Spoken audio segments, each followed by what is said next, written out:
रसिया ओ जालिमा तुझे दिल का दाग दिखलाती हो, पंख होते तोड़ आते रे रसिया ओ जालिमा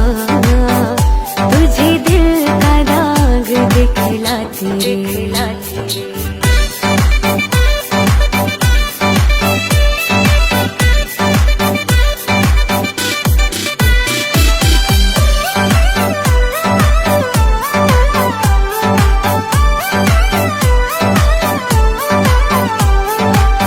यादों में खोई पहुंची